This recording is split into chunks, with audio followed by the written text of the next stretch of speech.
Good morning, everybody. Rob here in Bakersfield, California on the Sportster 72. And welcome to this week's Throwback Thursday. This week's going to be a continuation of last week's.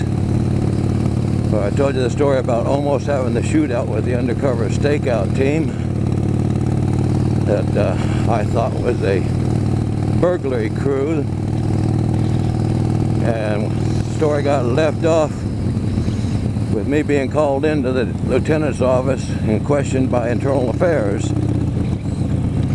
Now, if you haven't seen that video, you might want to go back and check it out and watch it first, so you have the background of what this story is about. So, we finished off. I was questioned by IAB. I wasn't really worried about it because I hadn't done anything wrong. A couple days later, get called in the lieutenant's office, and he tells me that my captain had gone down and had a meeting with the deputy chief, the area commander down there, and their captain, and their lieutenant, and the sergeant, and IAB, and that they had talked him out of writing me up for being out of my area and off my beat, because basically I'd been given permission to do so along with everybody else on my squad to try and bust these guys that were committing all these commercial burglaries over there.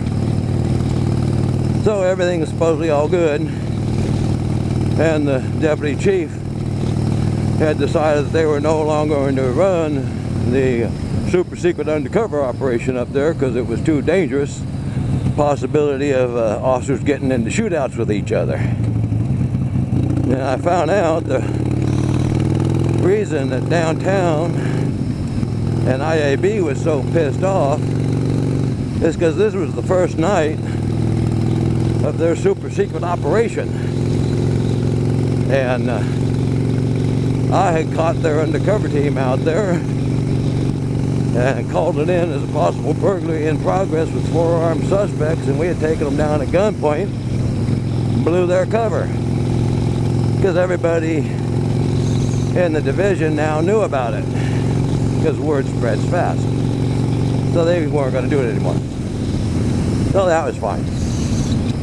So we go back to normal, you know, and I'm over there again, running around late at night with my lights off, trying to find these burglars.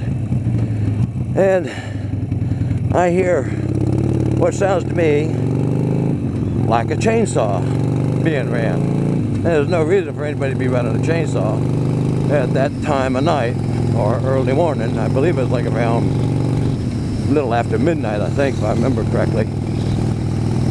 And I hear somebody hammering away with a big old hammer from the sound of it. Well, I get on the radio, tell dispatch, you know, what I hear, and then I'm going to be trying to zero in on the sound, figure out where it's coming from, and ask them to start me a cover unit. And as I'm driving around, next thing I hear is an audible burglar alarm go off. So I get on the radio, tell dispatch about that. And I'm still trying to zero in on the area. But it's hard to figure it out because with the big commercial buildings, its sound echoes through that whole area. It's kind of like being in a canyon, you know, and it's hard to figure out where it's coming from. Well, I'm driving around and dispatch calls me back. They've got a call from an alarm company with an address for a burglar alarm that's gone off, and it's about 4 blocks away from me. So I head on over there, and I get there, sure enough I find the building, the burglar alarm's still going off. I check the parking lot, there's no suspect vehicles anywhere. So I get out and I check the back door. Back door is obvious signs that somebody's been trying to break into it, been using a pry bar trying to bust that back door open. But it's a metal door, and they couldn't get it open, and it obviously was secured from the inside also. I'll get gas later. So my cover unit shows up, and he's a field training officer with a trainee, so we leave the trainee sitting on the back door. And the field training officer and I go around the front, we're checking the front of the building, and we shine our flashlights inside the building, and we see a rope hanging down from the ceiling. So, you know, sure as shit, you can tell somebody's cut a hole through the roof and knocked out the ceiling tiles and dropped a rope down in there. Well, the building's all secure. We have no way of getting inside. We have no way of getting up on the roof.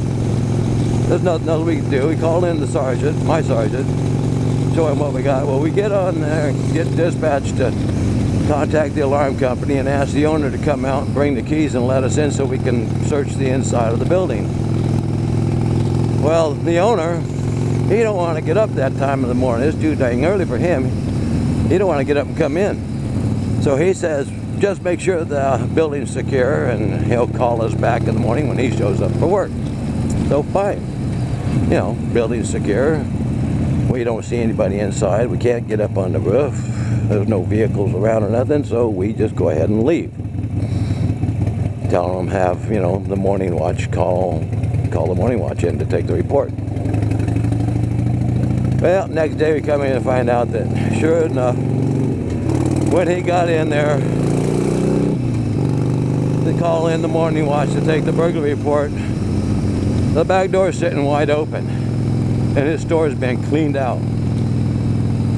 So, this means that the suspects either waited till we left and then came back, or they were up on the roof the whole time we were there, or they were inside the building the whole time we were there.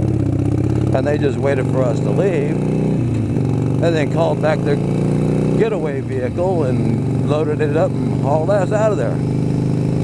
So, you know, they're all pissed off at us because they thought that was our fault, but it wasn't. It was the owner's fault. So, you know, some hard times going on. And now to interject into here to set this one up, because today's episode is going to be called Ambush with a question mark. And here's why. We had been notified by our gang detail that one of the local gangs had put out a hit on any officer. They were just looking to shoot a police officer. It didn't matter who. So we were warned to be cautious on our traffic stops, watch out for drive-bys, and to watch out for being set up for ambushes. And this has happened before in the past. We've had officers get shot at in drive-bys, and we've had officers get ambushed. So we took this very seriously. So I'm over there again, driving around, doing my thing, lights out, cruising the commercial zone, looking for signs of burglaries and looking for vehicles and stuff.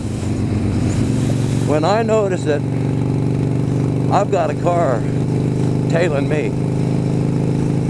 Now he's hanging back several blocks back with his lights out. Everywhere I go, he goes. Every time I stop, he stops and hides in the shadows. This goes on for about 10 minutes.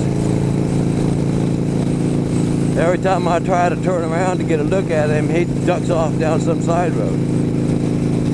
So I call into dispatch and request a cover unit to come and back me up, because I think I'm about ready to get ambushed.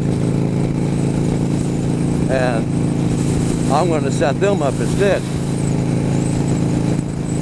So I tell the cover unit, as soon as he gets over there in the area, come in from behind and let me know when he's there, and we'll set up a plan.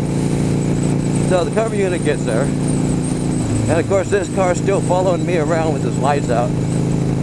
So I tell the cover unit, I'm going to go down to the end of the street, go around the corner of the big building. As soon as I get around the corner of the building, I'm going to spin a U-turn, wait for him to come out of the end of the road, and I'm going to light him up.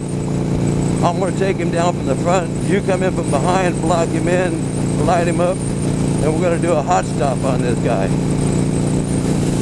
So that's what we do. I go down to the end of the street and I make a turn, go around the corner of the building where I'm out of sight. I spin my car around in a U-turn, wait for him to sit there coming out the end of the road.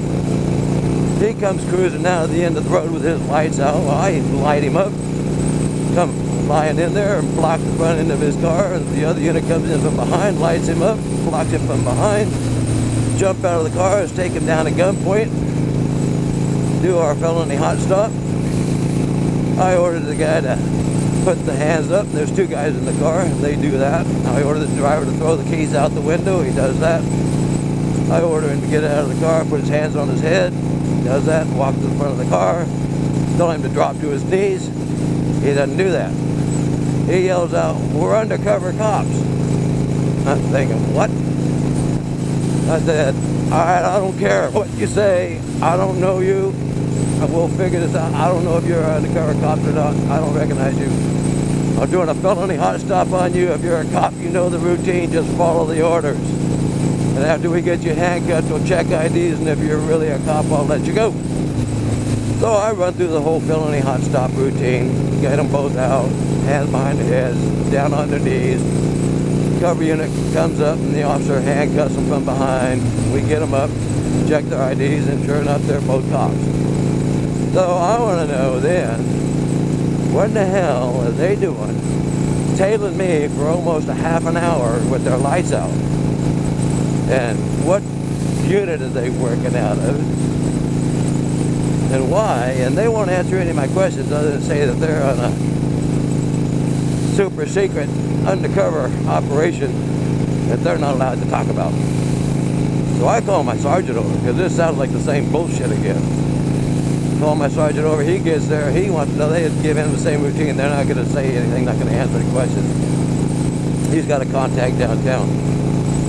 So my sergeant orders them to get the hell out of our area and don't come back. And they can go back downtown and tell their supervisor that Rob just blew another one of their super secret cover operations.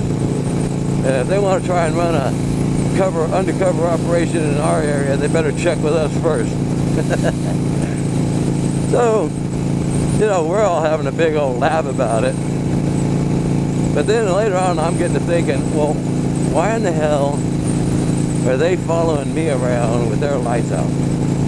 Obviously, they're either bored or they're trying to learn how to do good police work by watching me, or they're tailing my ass because they think I'm dirty. Well, a couple days later, get called back into the lieutenant's office again and get notified that, sure enough, Internal Affairs thinks that we got a dirty cop on our squad, or at least in our division, and that's why they've been tailing us. And they want a copy of our daily logs, our nightly logs for the past month, so they can check and go back and check and see, check our times as to what we were doing against every burglary that went down during those times. And that's from everybody on the squad. So we all, you know, are busy making those copies to send downtown. And now we're all pissed off, we're all worried, because now we know IAB is looking at us, that they think they got a dirty cop on the squad. And I'm pissed off because they were following me. So, the lieutenant said, don't take it personal, they were just following everybody. It just so happened that it happened to be your night, and you were over there, and that's why you were getting followed. So, you know, I don't worry about it. So we're sitting there waiting, expecting to get called into IAB for questioning after they get done going through all our logs. Because, you know, when you're working graveyard, there are big periods of time where there's nothing to do. And so there's nothing on your log to do but just write down, generally patrolling my area for 3 hours looking for crimes occurring or whatever, you know? Well, they come my days off, I was off, I come back into work after my days off, and the lieutenant comes in for lineup, this is kind of strange. The lieutenant very rarely comes in for lineup. It's usually done by just the sergeant. Well, the lieutenant wanted to let us know that we no longer had to worry about IAB tailing any of us, because thanks to the Los Angeles Police Department, they had cracked the case and solved all our commercial burglaries. As it turned out, there was a LA gang coming down to San Diego in like a U-Haul rental truck committing all these burglaries. They would pull the U-Haul truck up against the building, climb up on the roof of the truck, and then get onto the roof of the building cut a hole through the roof, drop down in, steal whatever they wanted to, load it up into the truck, out the back door, and haul ass back to LA. Well, a very alert patrol officer pulled them over for something. I don't know what it is, probably something, just minor traffic violation. And, you know, they ended up getting search warrants and stuff. And anyways, they ended up with 6 gangbangers, you know, admitted to the crimes, gave up all the locations, gave a search warrant to the place that they had, and they went and recovered all kinds of stolen property, and basically closed 30 open commercial burglary cases in our area on that one traffic stop by that LAPD officer. Now, do you think we ever got any apologies from IAB? Hell no, we didn't. Not a one. So, that's pretty much it. I almost had another crappy contact with their super secret undercover guys, because I thought I was going to get ambushed. And the only good thing that came out of that whole deal for me was that my squad, everybody on my squad, kept joking for months about IAB better check with Rob first before they come doing any super secret undercover operations, because I'm going to bust every operation they come do in our area. And it was, you know, it was just a little bit of good police work and a lot of luck.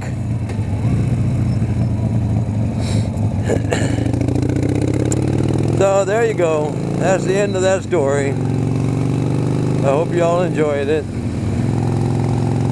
Yeah, we can all laugh about it now. At the time back then, I wasn't laughing. I was pretty damn pissed off.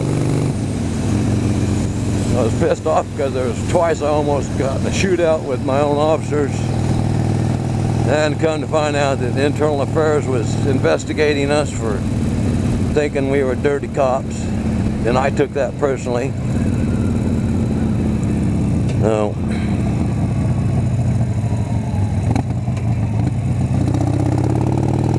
now there's another story later on in my career when I was working out of Northern Division, where I had a little incident with Internal Affairs. It wasn't directed towards me specifically, it was directed towards everybody in the Northern Division on patrol. And I'll have to tell you about that one sometime.